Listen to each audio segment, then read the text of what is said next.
You are listening to Resilient Life, the podcast where we explore the power of resiliency.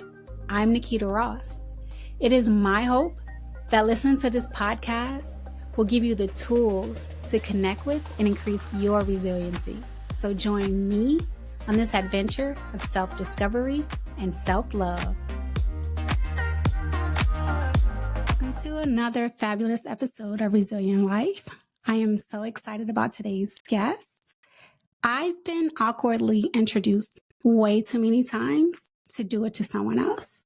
So please introduce yourself. Tell us your name, your chosen profession, your passions, anything you want to share about yourself. Sounds good. Well, thank you for having me, first of all. And my name is Urmi. I am based in Montreal. I work full-time in the financial sector, but I consider myself a woman who wears many hats. I am a self-published author, mentor, blogger, YouTuber, and I am an advocate of women's empowerment. And I am part of two organizations right now. One of them is called Women in Leadership. I volunteer as a social media lead, and the second one is called Femme Influence, and I am the campaign manager for this organization. So it sounds like you're very busy. I am. I'm so impressed by your passion, I did a little bit of researching, by your work ethic, by your desire to improve the lives of women. And so if you could tell me a little bit about how did you get into wanting to help women be their best selves? How did you get into that? It basically started from my own personal experience where I felt like, I was not getting that type of help in a sense. I feel like I did not have any woman to look up to when I was growing up. And I always was seeking for a mentor as I was, growing up, going to school and things like that. So there was no opportunity for me to find a mentor or an older sister. So then as I grew up, I was like, you know what, I can be the mentor that I never had. And so then that's how I started to pursue things like women's empowerment, find an organization dedicated to gender equality. And a lot of the organization that I've been part of basically stem from this fact. Like I am part of these organizations because I want to give back, and I do very much enjoy mentoring. Like mentoring has been a big part of my life because as I started to work, even when I was in university, like I finally had mentors and people that I could look up to. And then I was like, you know what? Now that I work full time, I want to give back my time by helping other people. And one of those people are actually women that I feel like sometimes, we don't get enough, help and support and guidance as much as we should. And I want to be there for these people. So that's why I decided to join these organizations as mentors, as campaign manager, as social media. It's beautiful. That is absolutely beautiful. How long have you been mentoring? Mentoring. So here's the thing. I was a mentor in 2013, and I did this as it was my part-time job in university. So I did that for 2 years, and that was more like in the university setting. And then afterwards, I would say that I became mentor for like a various organization in 2020. So it's been 4.5 years already. And of course, mentoring, I don't know if you are familiar with this concept, but usually the mentoring relationship, they're like six to 12 months long. And so I had like a lot of mentees in my life, and some of these mentoring relationships still are alive, meaning that I still, keep in touch with the people that I have mentored.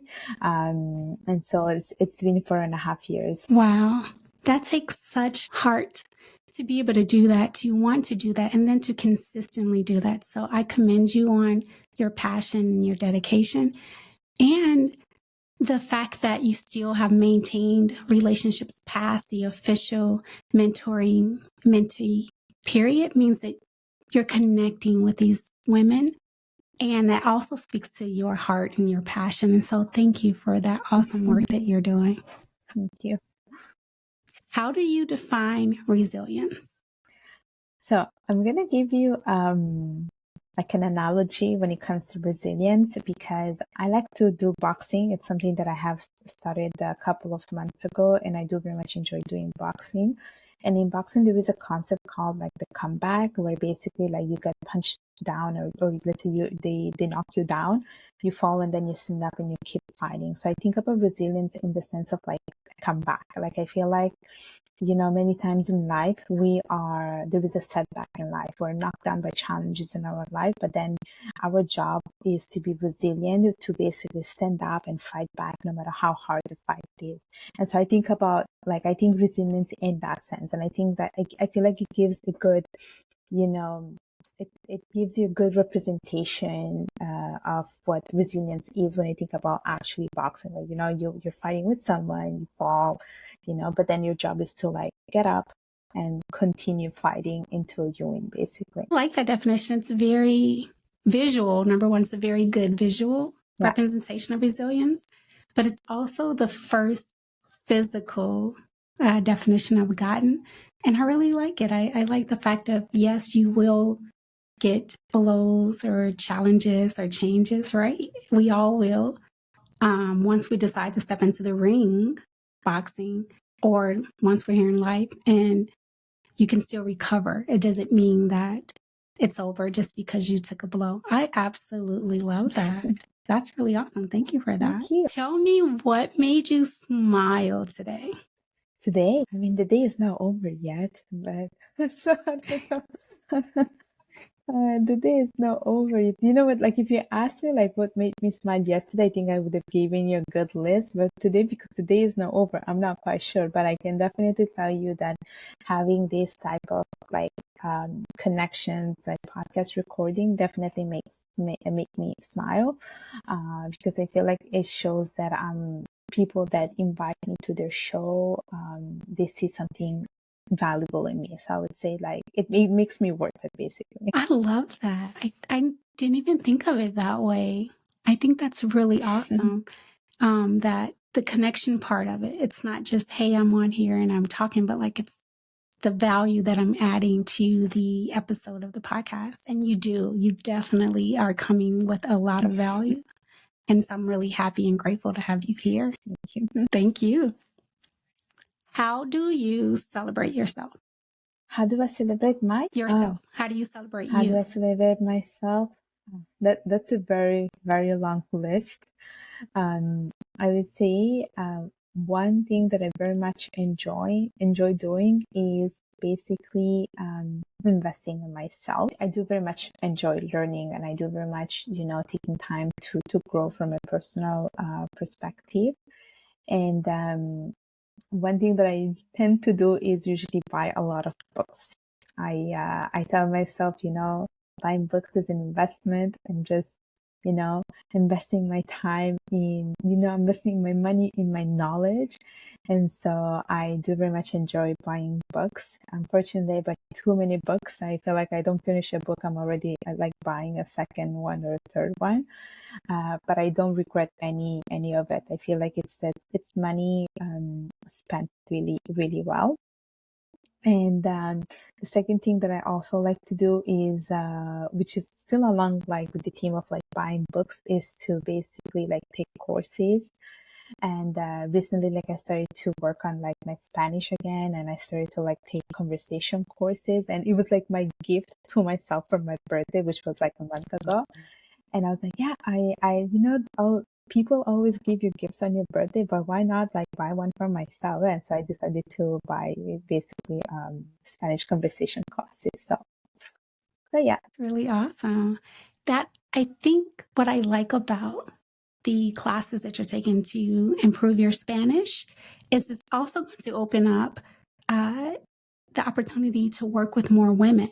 So you'll be able to work with Spanish speaking, if that's their native language or they're monolingual, you'll be able to work with them. So I think it's awesome. You are not only developing your brain, because we know it's good to learn a second language for our brain, but also like you're just opening up more opportunities for connections. And I think that's fantastic. And then I have a question. Do you have a favorite genre of books, or are you just reading all the genres? No, I do have a genre. So basically, I typically like to focus on the self-development type of book, but I do read a lot of fiction. And within the fiction, I like to read a lot of like thriller and mystery books because I feel like when it comes to thriller and mystery, they do such a good job at get you hooked from the beginning, and you just want to keep reading until you find out who killed who. And so I like those type of books because I feel like I always like to guess like who did what, who committed the murder, or something like that. So yeah, I do very much enjoy those kind of books. I think that's awesome. I can relate to your, we're going to call it book addiction. I also enjoy reading. I've been forcing myself to not purchase a new book until I finish the current one I'm reading. And it's so hard because you see all of these great books and you're like, but. And I'm like, no, you have not finished the one you're reading. You cannot buy a new one. So I've put myself on a budget. So I can relate. Yeah, it's hard. It is. It is for sure. For sure. Okay. You wake up in the morning, you're looking in the mirror, you're feeling amazing. You're like, oh, I look good today. I feel good today. What song pops into your head? What is a theme song that represents you at your best, or a theme song that helps you start to feel your best? Okay, here's the thing. There is not one single song that makes me feel like the best version of myself, because here's the thing. I do listen to music, but I'm more into podcasts, like listening to podcasts.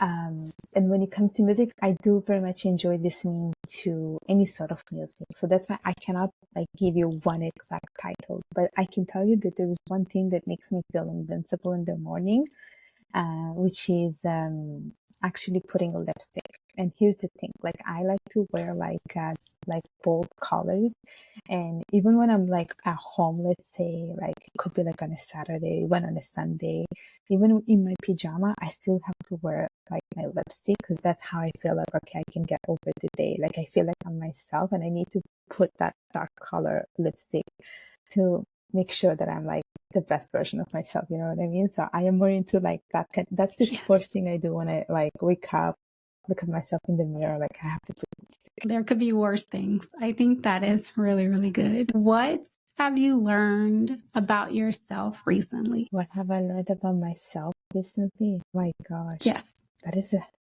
tough question. I feel. What did I learn? I don't know if I like it's something that I have learned, but it's something that makes me a bit more aware of is okay, here's the thing. So basically like every year I write like a to-do, not a to-do list, like a goal setting. Like I make a list of my goals.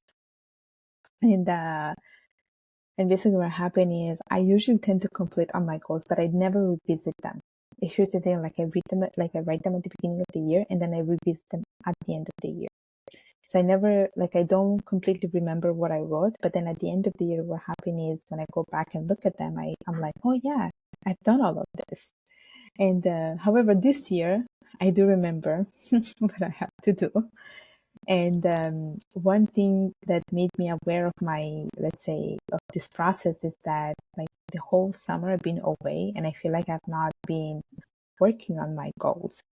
But then now there are 3 months left, and I'm like, the year is now over, so I still have time to work on my goals. So one thing that I've learned of myself is that, it's never too late.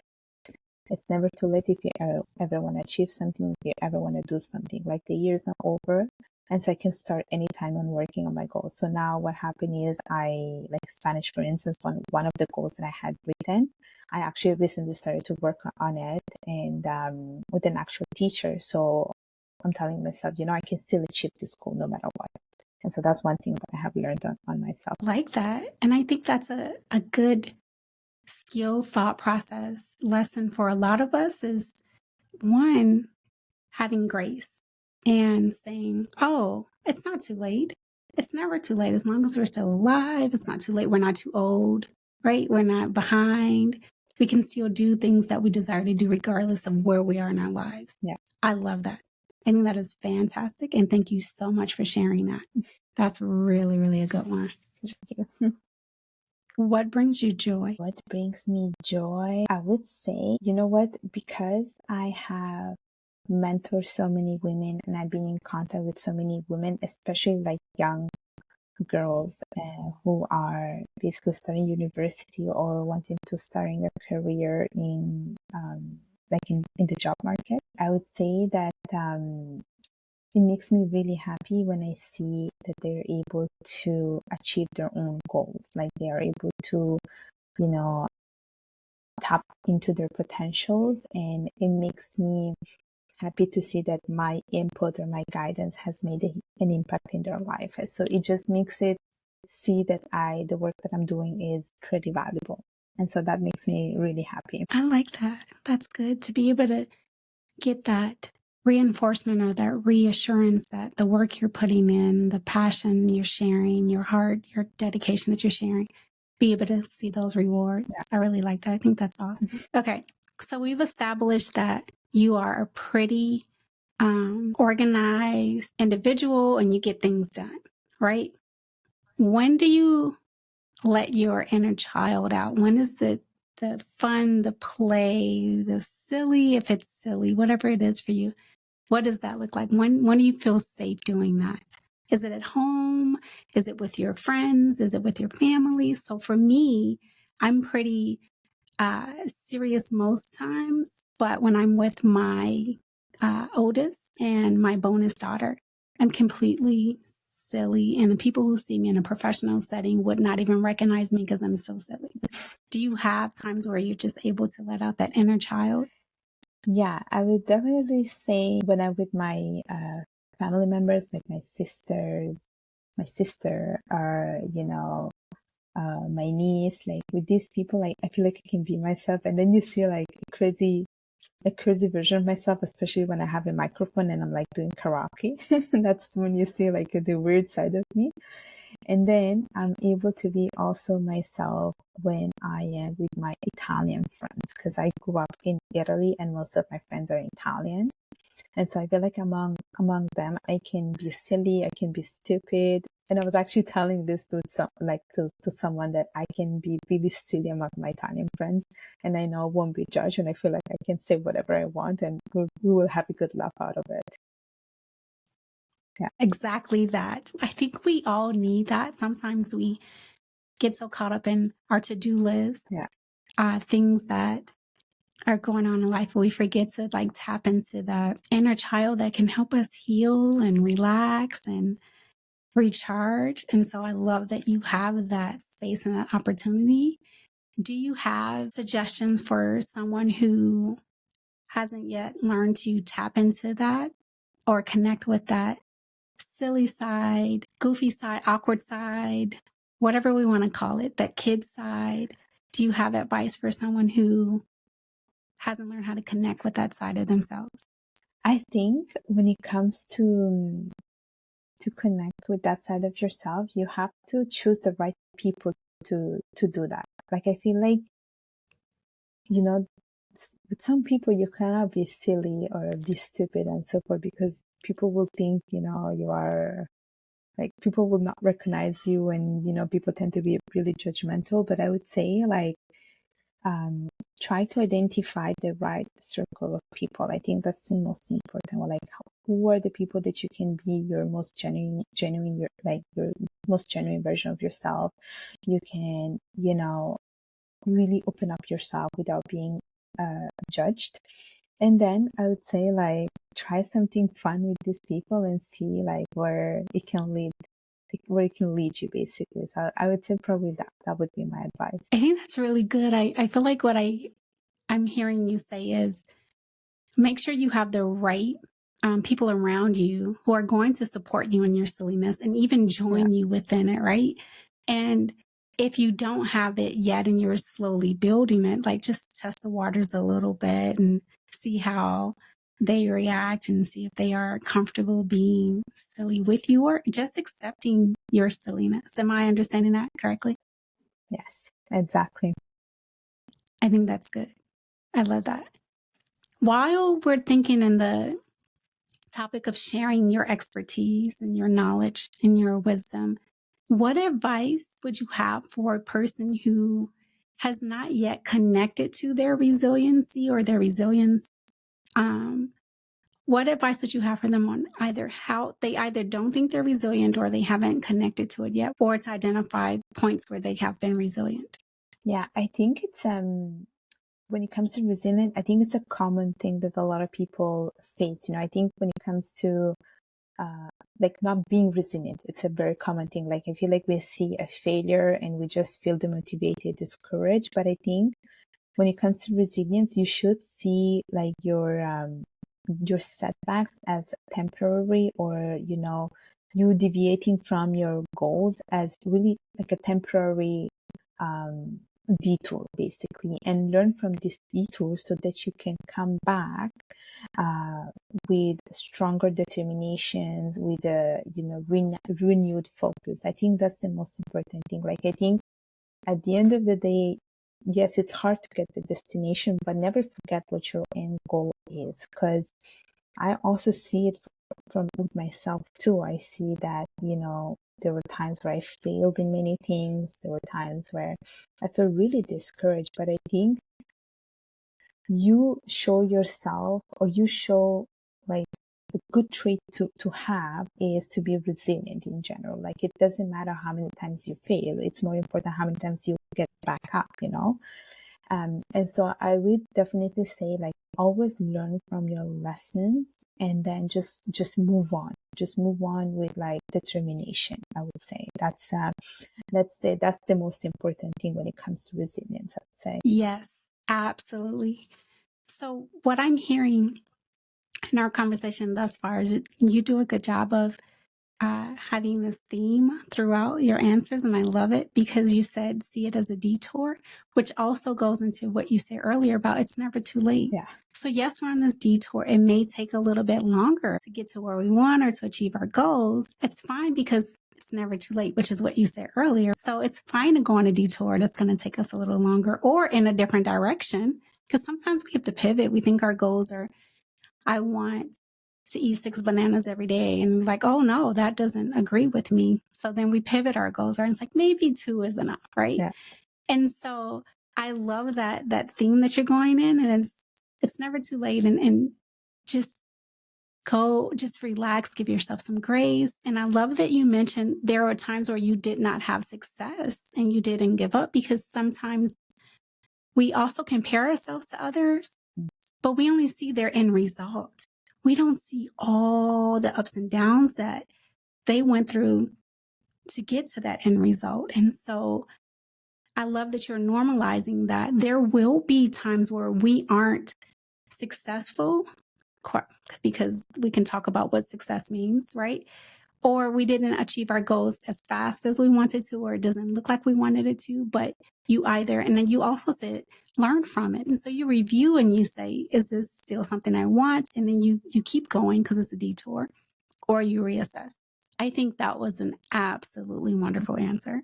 And I am just getting a smidget of this mentoring brain of yours, and I think it is awesome because I'm loving this. Thank you. Yes. Tell me something that you are proud of. I would say I'm very proud of how much I have come so far with my achievements, because like I feel like when it comes to from my professional life, like I feel like I've completed a lot of designations in finance. I feel like I am what I'm supposed to be when it comes to my job, because I do work in a company that I always wanted to work for. And then even in my personal life, I'm happy that I am finally part of the organization that I always wanted to part of, like things that I wanted, like I always wanted to support women's empowerment. And there were so many organizations that I tried to join and got rejected, but then I ended up being in better places, so I'm happy about that. And I'm happy, the things that I have completed, also publishing a book, opening up a YouTube channel, because I feel like everything that I've done so far was also like exploring myself, and I was never sure how much I was going to do.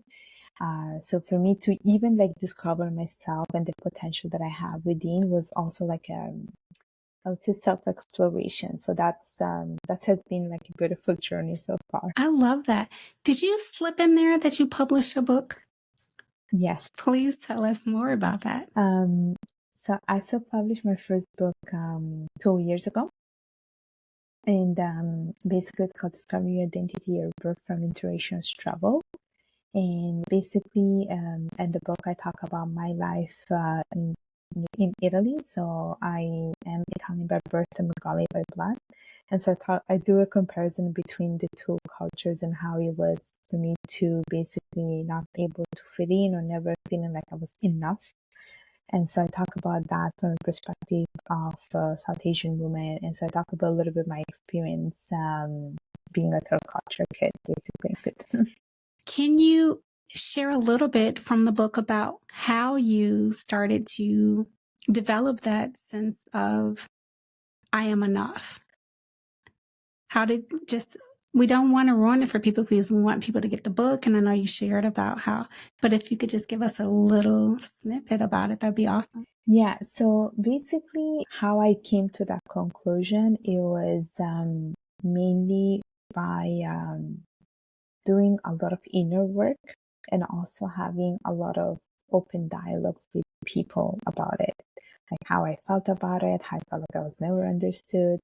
But then again, I chose the right people to talk about this. Like there were other people that were similar, like me in terms of like having multiple ethnicity, and talking through that with them helped me to see myself more like an asset and not as a liability, because I always felt like having multiple ethnicity was actually a weakness, because often in times you ask someone like, oh, where are you from, and they're able to give you one country, but then I feel like for me it was not the case. Like I feel like I always have to explain myself, I always have to expand a little bit on my story, which was a little bit annoying sometimes, because I feel like I just had to spend 30 minutes telling people, I am born in a certain country, my parents are from another country, I live in another country. And so it was after like a lot of inner work dialogues that I finally came to see myself more like, I am a little bit of both, and I am enough the way I am. And I see myself more like as an asset. Like, I'm able to bring multiple perspective. I'm able to see myself as a global citizen. I'm able to speak multiple languages. So that's how I came to that conclusion. That's beautiful. Oh my goodness, that's absolutely beautiful. I think that I'm hearing you say indirectly time and time again that I would love for you to share. And I don't know if you've even given this any thought, but a couple of times now you've shared about how you've had the right people around you. And earlier we talked about how important it is to have the right people around you if you want to feel that silliness, your true self.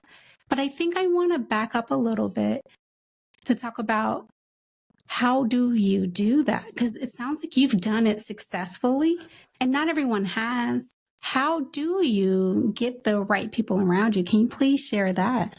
Yeah, Was it intentional? Did it happen by accident?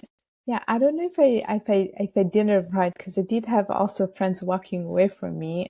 So it's still a learning process. Like it was a learning process, and I also have a little bit of hard time always trusting people. But it's the way I chose the right kind of people is it's based on many factors. Like some of them are people that I have known from my high school time, and it's been 15, 20 years, and I'm still friends with these people that are not physically in the same country that I live. Like they don't physically live in my same country, but I still talk to them as if they were. And I feel like after getting to know them for a very long time, I feel like we have built trust with each other.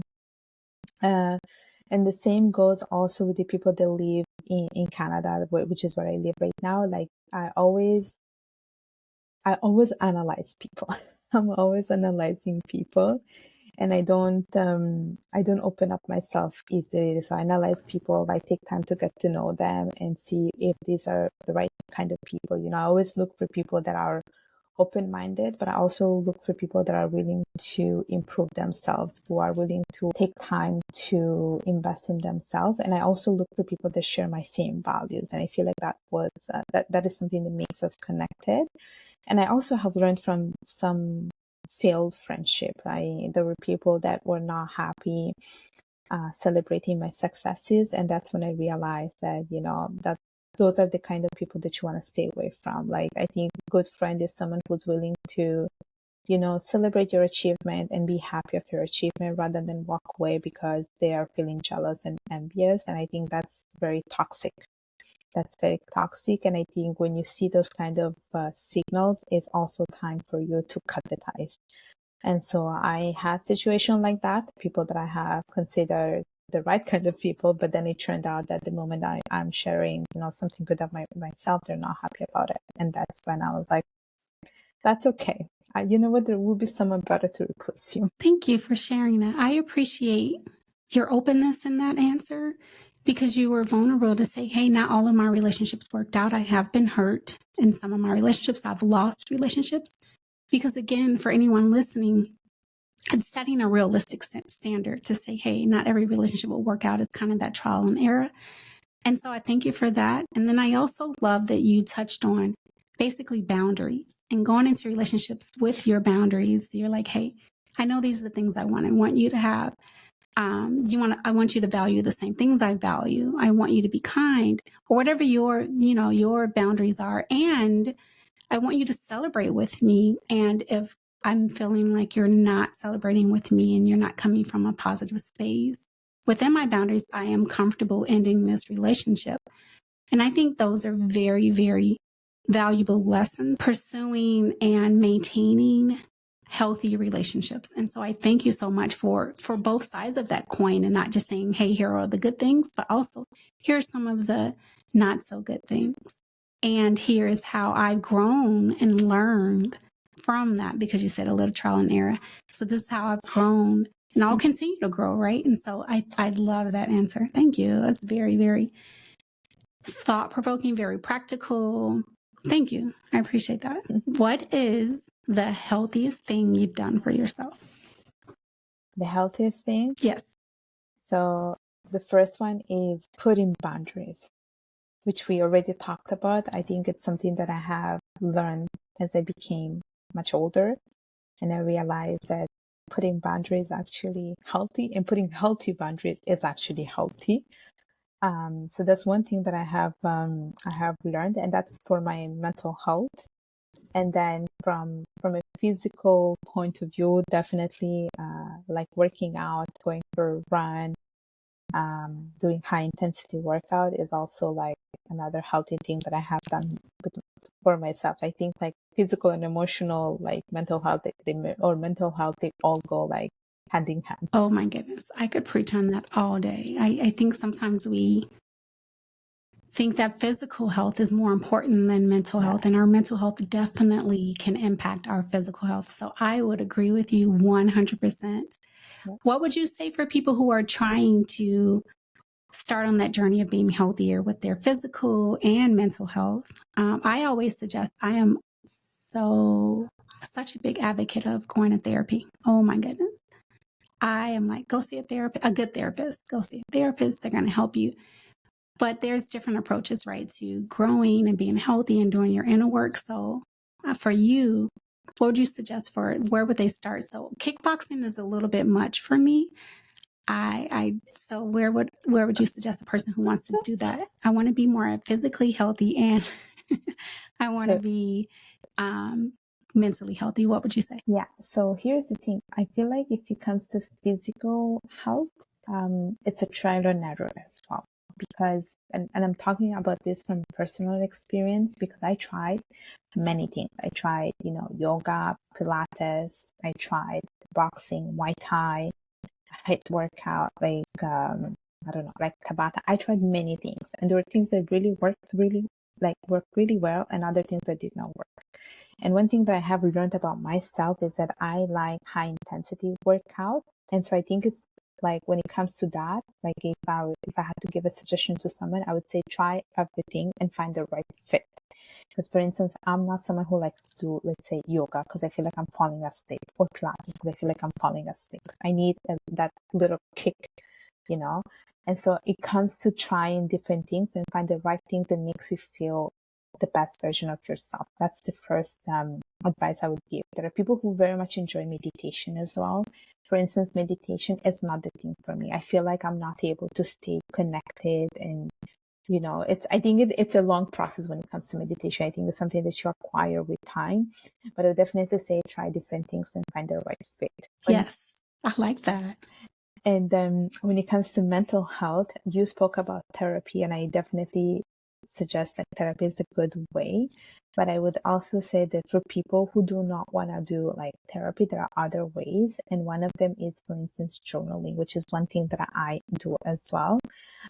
There are two types of journaling. Like you can journal like once a day before you start the day, or maybe like at the end of the day, and you basically spend 5 minutes, literally 5 minutes. They have 5 minutes guided journal where you just write down what are the things that you have accomplished today, what are the things that you are happy about, what are the things that you're grateful about, and that is literally 5 minutes. Or you can also have like an actual like notebook and just like write down how your day was, like when you have a diary and say, dear diary, today I've done this and that. You can do that type of work, and I think that really helps you like with your mental health. I think it makes you a bit more like mindful about how your day was. It makes you a bit more present. And so I would say that would be like my other advice. I think that is very sound advice. I actually do both. I see my therapist and I do a little bit of journaling, probably not every morning. Sometimes I hop up out of bed and start on my day, but I think that I do have the intention of journaling more regularly.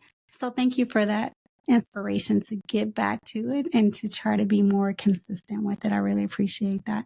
And I agree with you that there are different ways, a multitude of ways of improving your mental health, decreasing your stress. I agree with you. And I love that you said, just try different things until you see what works for you. Is it meditation? Is it yoga? Is it journaling?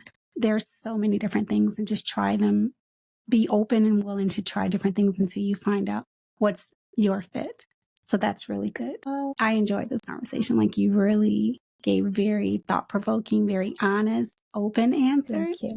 And I really appreciate that. And I want to thank you so much for making time for me today to share this passion of yours, to share your commitment to empowering women. I love that. I freaking love it. I think it's awesome. Thank you so much. I hope this episode gave you some tools to connect with and increase your resiliency. I'm proud of you. Let's keep up the momentum. Follow Resilient Life on your favorite podcast platform and on YouTube at Resilient Life Podcast. Until next time, be kind to yourself and others.